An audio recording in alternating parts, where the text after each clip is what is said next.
Top 10 նյութերի ամփոփումը Եվրամեդիա 24-ի եթերում։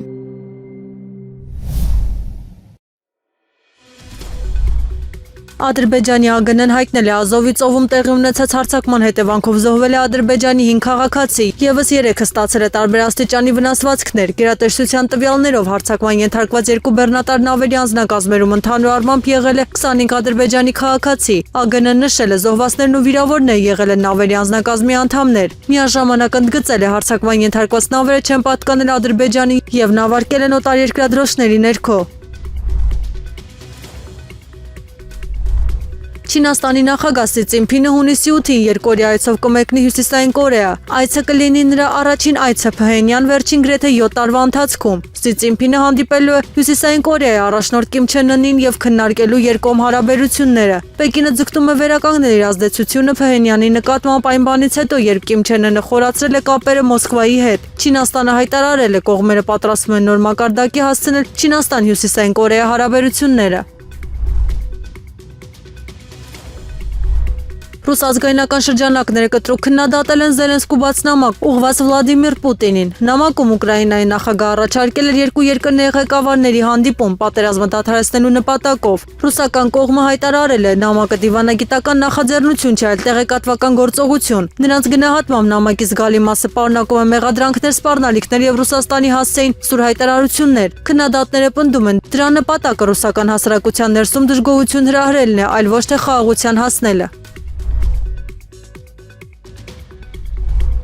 Ծովային անօդաչու սարքը պայթել է Ռումինիայի Կոստանցա նավահանգստում նավթային տերմինալի հարևանությամբ։ Միջադեպի հետևանքով զոհեր կամ վիրավորներ չեն գրանցվել։ Ռումինիայի իշխանությունները չեն նշել, սարքը ռուսական էր թե ուկրաինական։ Տեղական աղբյուրների տվյալներով Ուկրաինան նախապես տեղեկացրել էր խոսքը 5 անօդաչու սարքերից կազմված խմբի մասին է։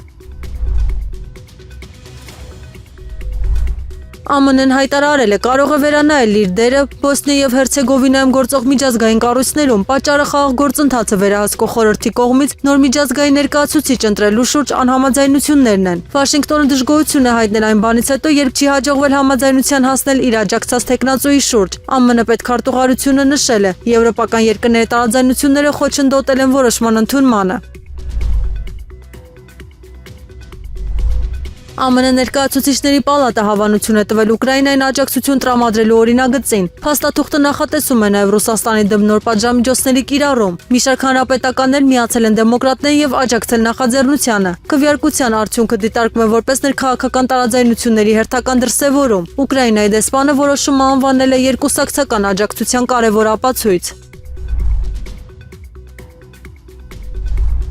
Գերմանիայի կանցլեր Ֆրիդրիխ Մերցը հայտարարել է, Եվրամիությունը պետք է պատրաստ լինի նոր անդամներ ընդունել։ Նրա խոսքով ԵՄ պետք է ցույց տա, որ ընդլայնումը մնում է իրական քաղաքական նպատակ։ Արևմտյան Բալկանների 6 երկրներ շարունակում են անդամակցության գործընթացը։ Մերցը նշել է, վերջին 13 տարիներին ԵՄ նոր անդամ չի ունեցել։ Գագաթնաժողովում քննարկվել են նաև թեկնածու երկրների համար լրացուցիչ հնարավորություններ ստեղծելու հարցերը։ Դոնալդ Թրամփի եւ Բենյամին Նեթանյահուի հեռախոսազրույցը լուրջ լարվածությամբ է անցել։ Ամերիկյան աղբյուրների տվյալներով Թրամփը խիստ քննադատել է Նեթանյահուի գործողությունները։ Զրույցի բովանդակությունը հայտնվել է մամուլում եւ լայն արձագանք առաջացրել։ Իսրայելական աղբյուրներն այն գնահատել են որպես երկու առաջնորդների ամենալարված շփումներից մեկը։ Միջադեպը կարող է քաղաքական հետևանքներ ունենալ Նեթանյահուի համար ընտրություններից առաջ։ Շվեդական դատարանը օրինական է ճանաչել Կաֆաբեռնա նավի առգրավումը։ Ուկրաինան պահանջում է նավը հնարավոր ռազմական հանցագործությունների հետաքննության շրջանակում։ Ըստ քննության նավը կարող էր օգտագործվել օկուպացված տարածքներից հացահատիկ տեղափոխելու համար։ Դատարանը նշել է, գործով ներկայացված կասկածները կարող են ընկնել ռազմական հանցագործությունների շրջանակում։ Նավատիրոջ ներկայացուցիչներ դեռ հնարավորություն են բողոքարկելու որոշումը։ Թայվանի եւ Չինաստանի առափնյա պահպանության նավերը հերթական անգամ բախվել են Պրատաս կղզիների մոտ։ Թայվանը պնդում է, չինական նավը մտել է սահմանափակված ջրային տարածք։ Կողմերը հաղորդում են լարված բանակցությունների եւ փոխադարձ նախազգուշացումների մասին։ Թայվանը մեղադրում է Պեկինին տարածաշրջանում իր իրավասությունը պարտադրելու փորձերի մեջ։ Միջադեպը տեղի ունեցել վերջին 2 շաբաթվա ընթացքում արդեն երկրորդ անգամ։